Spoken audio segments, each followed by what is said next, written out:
As we come to the end of the course, I wanted to have a look at another very important way of reimagining our relationship to the natural world.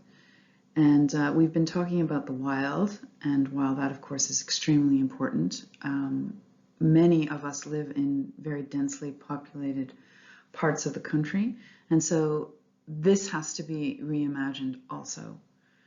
So we can't have cities and suburbs that are functioning in the old way and then having wild areas. That's not going to work very well because it doesn't address that basic underlying attitude.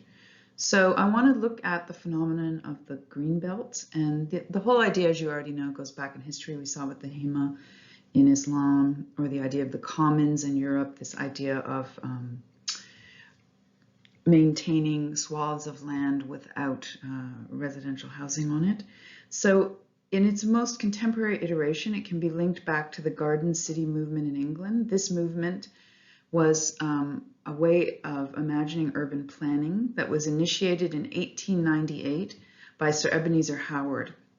Garden cities were intended to be planned, self-contained communities surrounded by green belts and containing proportionate areas of residential, industry, and agriculture. So this is the basic template that's now being used all around the world. So there are many green belts that exist. There's one in Frankfurt in Germany, in Copenhagen, Denmark, in Sao Paulo, Brazil. They differ from each other, of course. They're in different cultures and in different geographic areas. But the basic idea is of protecting agricultural and forested land. Many of the original plans state explicitly that they were created with future generations in mind. So I see this as a quantum leap forward in the sense that it's not thinking only of profit and of today, it's thinking of what's going to be good generations down the line. So in the language of the Greenbelt that we have in Ontario, the word stewardship is used over and over again. Now, I just want to note this has come under increasing pressure, the idea of the Greenbelt in Ontario with the current provincial Conservative government. There have been various moves to try to move part of the land back into areas that can be developed. So far, that has been pushed back. So it's still an ongoing struggle to make sure that this Greenbelt that you can see in the picture here, this huge swath of land, it's when it was created, it was the biggest in the world, that sort of circles all around Lake Ontario. The Ontario Greenbelt was brought into existence by the Liberal government in 2005, and as I said, it was the biggest in the world. It was established to protect green space, farmland, communities, forests, wetlands, and watersheds in Ontario's Greater Golden Horseshoe. So, as you can see here on the slide, it also protects against the fragmentation of the land base, which is a problem that we also looked at in terms of the wilds. You can't have just these isolated pockets of land. They have to be connected. And obviously, when we're looking at watersheds and the way water moves, there has to be connectivity. So an interesting part of the whole idea of the Greenbelt is that because it's in a densely populated area, it's not meant to be kept away from human contact. So obviously, when we're talking about agriculture, there's people farming it in certain areas. Certain areas are forested, and then others are meant for tourism and recreation. I actually come from the area of the GTA that was the most, one of the most developed areas on planet Earth. And I remember as a child driving with my father, and he would look at all the land being taken for housing and just despair and say to me, this is the best farmland in the country, what are they doing? So when clearly other people felt the same, and so the Greenbelt was developed with this idea in mind. So it currently includes over 2 million acres of land protected by the Niagara Escarpment Plan, the Oak Ridges Marine Conservation Plan, and the Greenbelt Plan.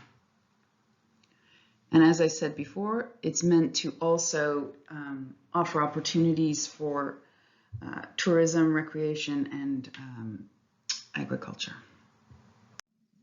In this slide, we see a rendering of the Oak Ridges Moraine, and this clearly illustrates some of the key concepts behind when we start to think in terms of ecosystems instead of squares or grids. So the Oak Ridges Moraine is often referred to as the rain barrel of southern Ontario. It's 160 kilometers of sand, silt, and gravel. Moraine waters sustain countless green spaces and a large number of species. The irregular shaped mounds of sand and gravel that compose the moraine absorb water quickly. So instead of running off into streams and ponds, as it would on other soils, water that falls on the moraine seeps straight down into the moraine's sandy core, then bubbles up from this aquifer and feeds 65 river systems. One of the moraine's most important functions is as a water recharge discharge area, sustaining the health of the many watersheds which originate in the moraine, and directly providing drinking water to over 250,000 people. So we can see the vital importance of maintaining this and not, for instance, paving over it, putting houses on it, and shopping malls, etc. Here we have a graphic depiction of how the moraine works in terms of the movement of the water. And so you can see that eventually it flows right down into southern Ontario and into the lake.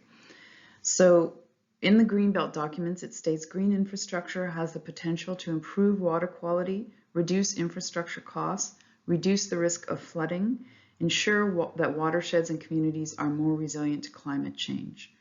So the idea with the Greenbelt was that it would be thought of on a regional scale, and it includes more than 290,000 hectares of wetlands, hedgerows, and forests as well.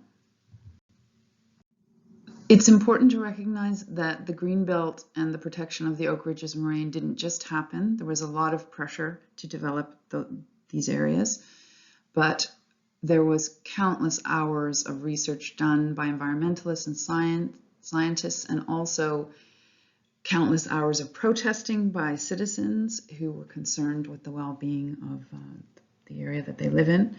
And so, as with all things we've been looking at in this course, it always requires individual action. We also were fortunate at the time that the Premier, Dalton McGuinty, took a personal interest in this topic, and he's an example of how a politician could be, that he was thinking of legacy, and I'm sure he can, in his retirement, he can look back on this and feel a great deal of pride that he championed this effort, which was also brought about by countless other people as well. A key issue that impacts greenbelts around the world is the importance of buy-in from the public. In the case of the Frankfurt Greenbelt, it was an explicit part of the plan to create emotional ties between the people and the Greenbelt area. This has also been the case for the Ontario Greenbelt, who the creators, I'm sure, were looking at other places in the world. So on page 20 of the document, it states that the Greenbelt seeks to create linkages between farmers and the cities and towns. And you may know that the Holland Marsh, which I'm sure you've all driven through, provides a large amount of the fresh fruits and vegetables to southern Ontario. So a vital way to foster emotional connection to the land is to get people onto it. So we've talked about this in class, the ways that the modern world often keeps us alienated from the natural environment. So part of the idea was to get people into and onto the landscape. So the Greenbelt created a bike trail system, as you can see on this slide, where you can bike through the whole Greenbelt, and in doing so, go through a large chunk of southern Ontario. And so the creation of the bike trail system was also meant to help farmers. So there are bed and breakfasts in small towns along the bike trail that people can stay in. And so this helps the economy. It also helps farmers who often have very unpredictable incomes due to weather. And as we saw in the case of Michelle Conlon in No Impact Man, her visit to a farm was transformational. So this idea of being on the land, but also being aware of farming and farmers. So we can see that the creation of the Greenbelt has achieved many aims. It has protected agricultural and wild areas from uncontrolled urban sprawl. It's also preserved biodiversity in ecologically sensitive areas of the province and its water systems. It's also helped to link people back to the source of their food and to their natural landscape. In doing so, it's also helped the economy of Ontario by keeping people in the province for things like their vacations. So it's interesting to see the incredible success of the Greenbelt. Polling has shown consistently that 90% of Ontarians support it. That's across every possible political and religious divide. So that's not to say that it's a given. As we can see, the current government is constantly trying to chip away at the Greenbelt. So it continues to be something that has to be protected by all of us. Moving us into an even more densely populated area, and in this case the GTA, it's probably the most densely populated area in the entire country, we see the creation of Rouge National Urban Park. And so I did touch on this when we looked at the case of Laurier Woods in North Bay, the idea that you shouldn't just have to drive to a wild area, that these areas are also accessible from within a city like Montreal or Toronto or Vancouver. So one of the driving forces behind the creation of Rouge National Urban Park was the idea of what Richard Louv calls nature deficit disorder. So he coined this term in his 2005 book, Last Child in the Woods.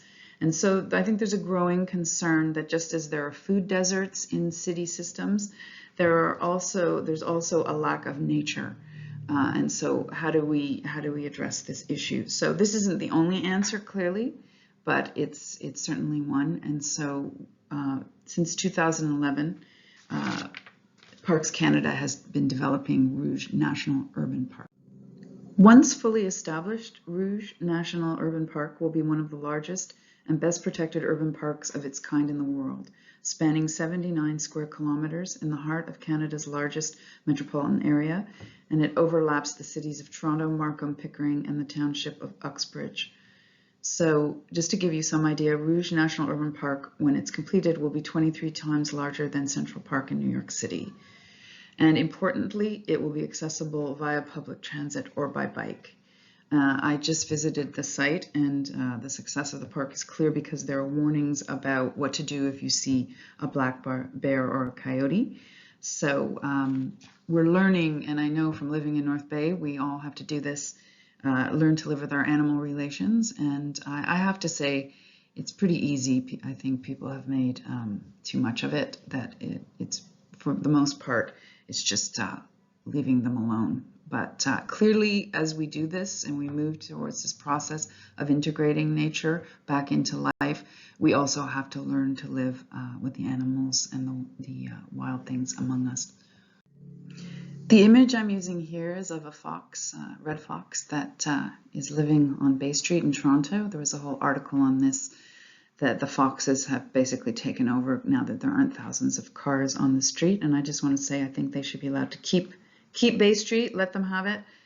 And I wanted to end this course on a note of hope, and that doesn't mean I'm naive. I've been involved in these issues for many, many years, and it's very challenging. However, we're seeing real signs of change, and I've given you some examples of that. However, it's going to require all of us to change not only the way we think and feel, but the way we live and our daily habits. And these are deeply philosophical, spiritual issues, and that's why, in my opinion, religious and spiritual traditions have a lot to offer us in terms of resources of dealing with the central problem of our age. So one of the absolutely amazing things that's happened recently is that with the election of Joseph Biden as President of the United States, we see that he's putting $2 trillion into green infrastructure. So this is signaling a huge change in the United States. And he also canceled the Keystone Pipeline. He's building here, at least in part, from the Green New Deal developed by Canadians Avi Lewis and Naomi Klein.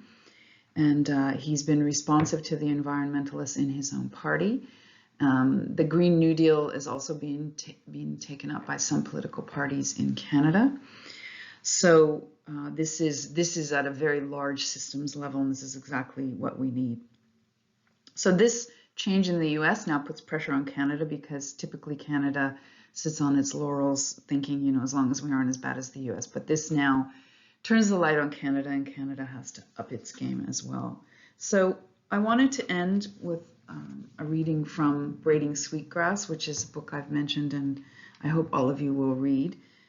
So at the end of the book, she writes, "Despair is paralysis. It robs us of agency. It blinds us to our own power and the power of the earth. Environmental despair is a poison every bit as destructive as methylated mercury."